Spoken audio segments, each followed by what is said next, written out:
welcome back to the channel. I just dropped my camera, so I'm hoping she's gonna be okay. Oh boy. So we have another long list of books that's coming out in March. Wow, wait, this year's packed with so many books. I feel like last year was a little slow, and now all of a sudden, like, bam, like we have more books. I'm like, okay, I love it. So I'm gonna use my Captain America strength to get through this. See what I did there? Huh? Okay, well, let's get going. My first book is the sequel to The Scorpion and the Night Blossom, which is The Dragon and the Sun Lotus by Amelia Wenjam. The battle has just begun, with Onion Kingdom teetering on the brink of destruction, and amidst the burning forbidden romance, she must now risk everything to protect her world. There is one hope for the future though: the boy in the jade, Onion's lifelong mystery guardian and heir to the last mortal emperor, Hao Yang. Together, Anyang and Hao Yang must join forces to rally the army that stretches across realms, from the four seas of the dragons to the phoenixes of the golden desert. But first, she must awaken the immortal power slumbering in her own veins. So yeah, it looks like this is the last book, and it's a duology. And my next book is When No Shadow Stays by Sarah Hansham. 17-year-old Mina is always focused on what comes next: exams, school, dances, opportunities for a picnic by the lake. Filling up the future keeps her from ledgering over how little she knows about her history or where she comes from. Anytime she asks her father questions about Egypt or about her mother's mysterious death, he struggles to open up. When Mina receives an invitation from an aunt she's never meant to visit the High Kai mansion, her mother's childhood from El Mgami, Mina accepts. She can't resist the chance to learn more about her roots or what happened to her mother, even if it means lying to her loved ones for the first time in her life. But when Mina returns from El Agami, she doesn't come back alone. A sinister entity follows Mina from the High Kai mansion to her tiny California town. Mina is forced to abandon her friends, her father, and everything she loves in order to prevent the entity from violently possessing them. Isolated and fighting for her life, Mina must seek help from an unlikely ally, Jesse Talbot, the Mortician's hostile son, and the only person who proves immune to possession.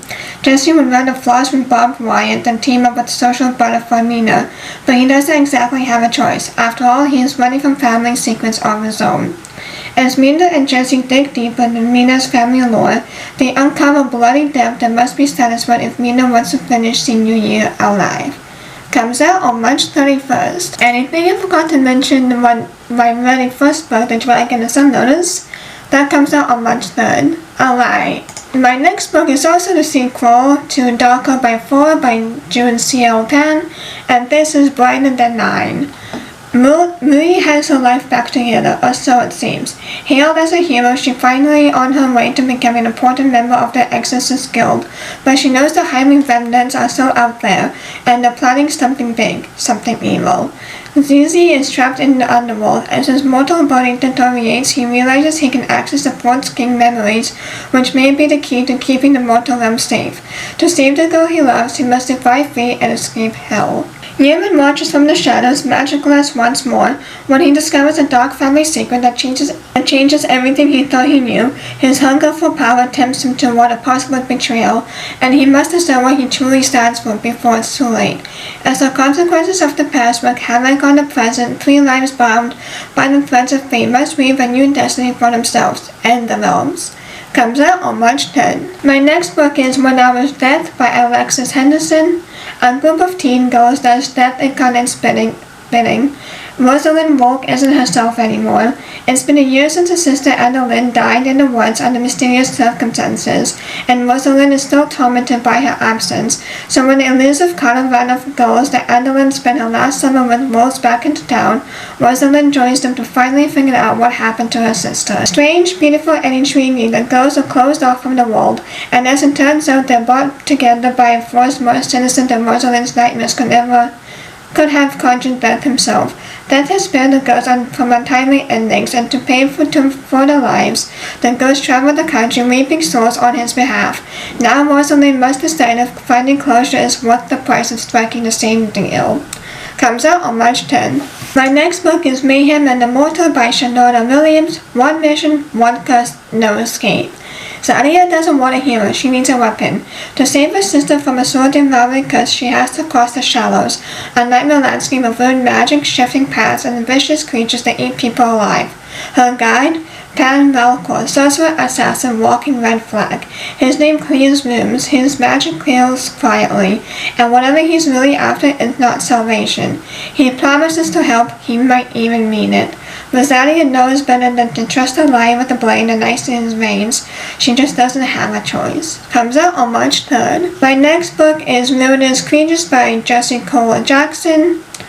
This is a standalone romantasy debut about a woman who accidentally awakens the power to siphon magic from two phoenix skulls, binding her fate to a vengeful stranger and forcing them to navigate the devastating cost of the unbreakable bond. In a sanctuary for magical creatures hidden deep within a valley, magic is born from the bones of extraordinary creatures. For generations, a privileged few have siphoned this magic by wearing the skulls of these creatures and wielding their power. Adela spends her days meticulously preparing these skulls to be matched, and sharing the day magic endures and the valley sustains. But when she discovers two phoenix skulls, creatures she had believed only legend, she can't resist the pull of their dormant magic. Defying the warnings of her mentor, Adela awakens the skulls, unleashing a shockwave of power that throws the valley into chaos. Meanwhile, determined Novishi Kian prepares for the upcoming matching ceremony, but harbors that he is only participating in order to destroy the magic of the skulls to avenge the death of his parents at the hands of this tradition of power. Comes out on March 10th. The next book is The Beheaded Game by Rebecca Lennon. The Screeds, Beheaded, and Out for Revenge. We all know what happened to Henry VIII's second wife, Anne Boleyn, but what if she woke up the day after her execution and took it upon herself to seek justice? That would be actually creepy, actually. Oh boy, Henry, watch out. Oh man, that ever was... Yeah, anyways... Nobody was surprised in Anne's conviction. The world loves to put a woman in her place. The beheading game begins in the hours after Anne Boleyn's beheading when she wakes up to find herself unceremoniously in an arrow chest, her head wrapped in linen and her knees. Discarded by King Henry VIII for not being able to give him a male hand, reviled by Cromwell for being too smart for her own good, and executed based on trumped-up charges, Anne escapes the tower, sews her head back on, and sets out on a quest for vengeance. How would you sew your own head? I'm bamboozled. Anyways, traveling in the guise of a commoner with the help of a prostitute, Anne navigates a lot of streets she never before walked, and soon realizes how little she knew about life in the real world. If Carrie Lake had teamed up with Hilary Mantel, the result might be The Beheading Game, an epic journey through the wilds of British royal history and the prisons, reminded that wealthy women have always been punished. The Beheading Game finally allows one of history's most maligned women a chance to tell her side of the story. Comes out on March 24th, and I have questions about this book. Anyways, my next book is The Last Starborn Seer by Liliana Constantin. Liliana Stellarion is cursed. The last surviving member of an ancient bloodline, she's shunned for the violent starborn magic that grants her prophetic visions and is slowly corrupting her mind. But in the power, Liliana bears the legacy of the Sister Touch to unleash the sickening and deadly curse and drag the four realms of Arcelia into war and ruin. Here to a teeth ploy, Liliana's father brokers an arranged marriage with her childhood rival to wrest the line of affection away from her. And to make matters worse, her mother's health is failing by the day, and Liliana believes the magic is to blame. When the prophecy reveals the existence of a relic that could end the sickening, Liliana seizes her chance to escape the court and reclaim her fate. To recover the lost scepter, she must survive the perilous journey to the Astral Mountain and perform an ancient blood rite, one that demands a unity between the feuding realms. If she is to succeed, Liliana must forge an uneasy alliance with sworn enemies, outwit rebel forces, and hide her growing feelings for a rival envoy, all while in the gaze of a watchful fiancé. But something sinister hunts them through the mountains, a faceless scepter with a centuries-old grudge, determined to claim the lost scepter for herself. As darkness poisons her mind, Liliana must confront the truth of her magic, before it consumes her and everything she loves. This kind of reminds me of Sailor Moon. Even the book cover, which is stunning, by the way. The book cover is so stunning. But it gives me a Sailor Moon vibe, so we're here for it. It comes out on March 3rd. My next book is Only Spelled Deep by Emma Morgan. Oh my gosh. So this is like Rebecca meets the craft. And Judith Cole has always had certain uncanny abilities, but when she arrived in Solidago, her grandfather's estate by the sea, she was forced to keep them secret. There she lived a harsh life under his rule and the haunting legacy of her late grandmother, Amariella, until the fateful day she ignited fire with the magic and was the last time she saw her family alive. 17 years later, she is living in Seattle as Judith Clark, and failing at life when she makes a last detour through her favorite bookstore, selecting a book to read as she waits to die. But when she pulls up from the shelf, an invitation to her for a clandestine midnight meeting slips out. Judith quickly swept up into a world of secrets and magic, discovering a world of powerful new companions led by the mysterious enigmatic Aria. The source of the magic, Allah tells her it is a goddess, trapped and bound that they call the Phantom, but June swiftly realizes Allah wants the power onto herself and that she's willing to kill for it. Comes out on March 17th. My next book is Daughter of Cross by Mark Lawrence. The survivor of a brutal academy must exhume for her own past. Set a thief to catch a thief, send a monster to punish monsters. The Academy of Kindness exists to create agents of retribution, cast in the image of the Furies, known as the Kindly Ones, against whom even the gods hesitate to stand. Each year, 100 girls are sold to the Academy. 10 years later, only 3 will emerge. The Academy's halls run with blood. The few that survive its second long nightmare have been forged on the sands of the Wrong Garden. They have learned ancient secrets amid the neurotic fumes of the Wrong Garden. They leave its gates as avatars of vengeance bound to uphold the oldest of laws. Only the most desperate would sell the child to the kindnesses, but Ruth, she sold herself, and now a long bloody lifetime later, just as she has discovered peace, war has been brought to an old woman's doorstep. That was a mistake. Comes out on March 24th. My second book is This Kingdom Will Not Kill Me by Ileana Andrews.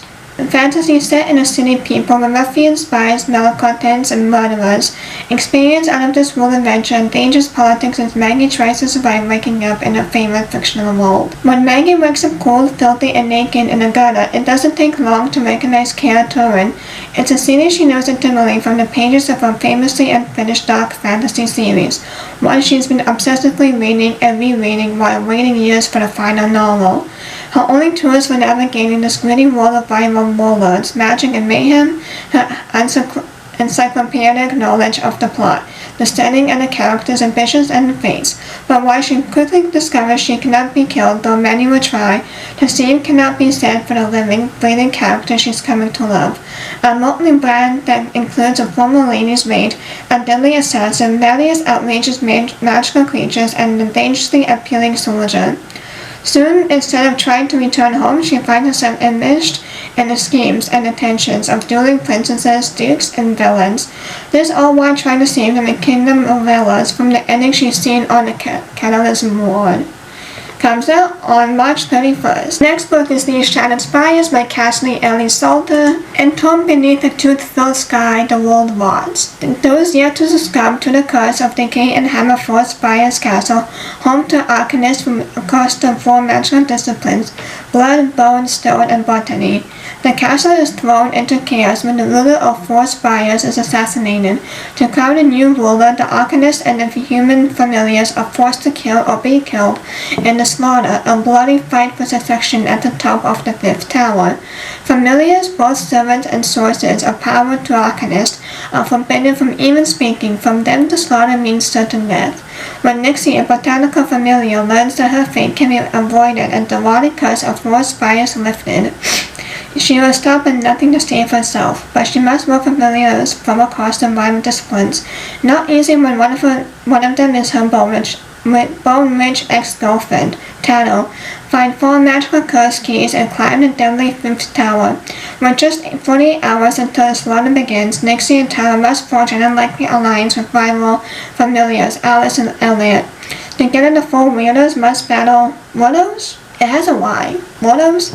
Must battle reanimated skeletons, and possessed plants, undead nuts, and the deadliest enemies of all, each other. Comes out on March 10th. My next book is Green and Deadly Things by Jen Lyons, a page-turning standalone fantasy of necromancy and magical mayhem for Jen Lyons. Centuries ago, necromancy almost destroyed the world. That's how history remembers it. History remembers it wrong. Mathieu has trained all his life to join the Sacred Order of the Interact Knights, charged with defending the world from the forces of necromancy. Only vestiges of that cursed magic remain, nothing like the fabled days of the Grim Lords, the undead wizards who once nearly destroyed the world. But when an even stranger kind of monster begins to wake, the knights quickly prove powerless to stop them. Whole forests are coming alive and devouring anyone so foolish as to trespass, as if the land itself has turned upon humanity. It's a good thing then that the Grim Lords were never truly destroyed. One of their number sleeps below the knights' burning fortress, and when an army of twisted tree monsters attacks the young initiates in his charge, math decides to do the unthinkable. He wakes her up. Comes out on March 3rd. You wake me up. Okay, anyways. My next book is Bitter Blue by Tiang and Olivia King. In the village plagued by mysterious deaths, Adelaide Thorne wonders if she is truly touched by the devil. The villagers of Mixton, including Adelaide's father, the Mekon, believe her to be the monster responsible for all the town's tragedies, spurred on by the strange visions and blackouts caused by her chronic illnesses. Kept locked away except for funerals, even Annie herself began to wonder if she is the one with blood on her hands. But when she discovers a peculiar bell nestled in the riverbed, Annie realizes the truth behind the strange visions.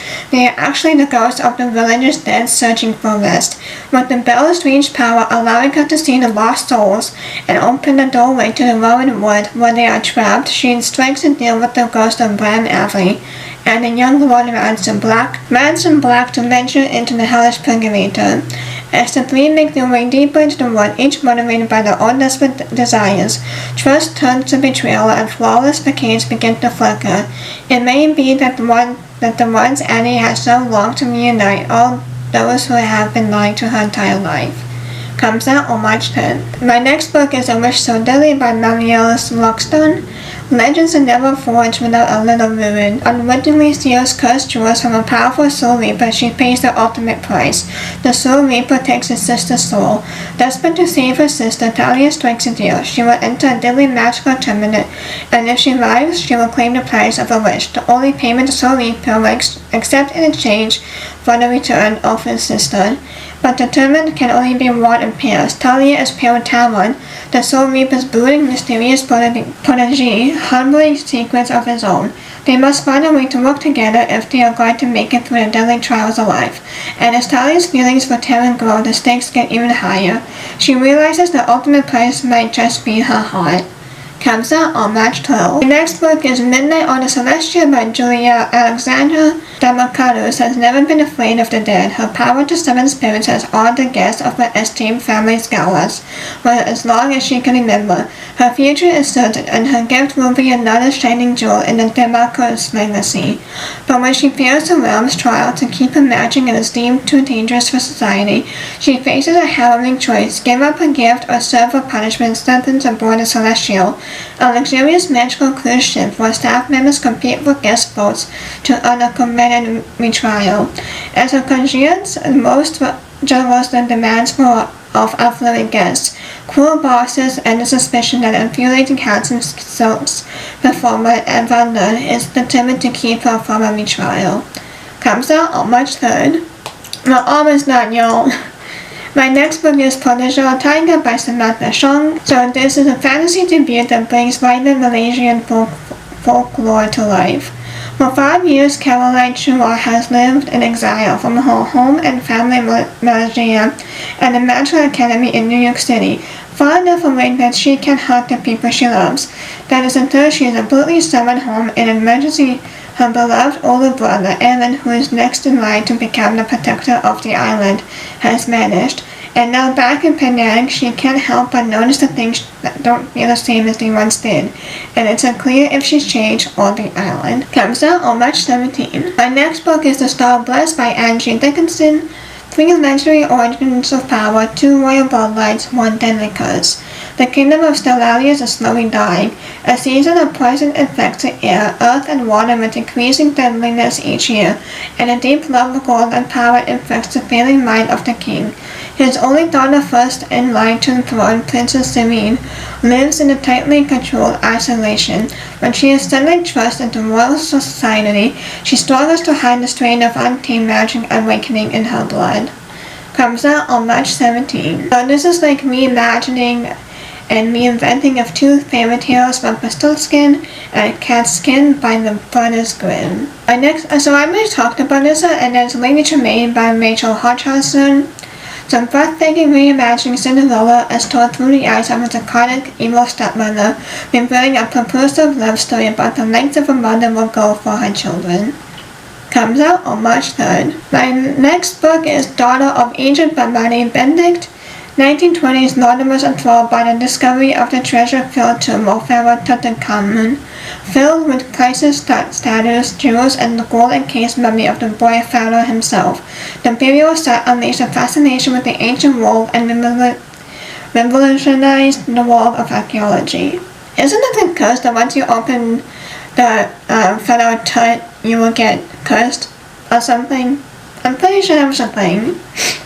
The discovery was made by Lord Carnarvon of Highclere Castle and his associate famed archaeologist Howard Carter. What no one knows is that without the pioneering spirit of Lady Evelyn Herbert, Carnarvon's daughter, the tomb, might never have been found. As a young woman, Evelyn was fascinated by the story of Hatshepsut, a woman who had to assume the guise of a man in order to rule Egypt.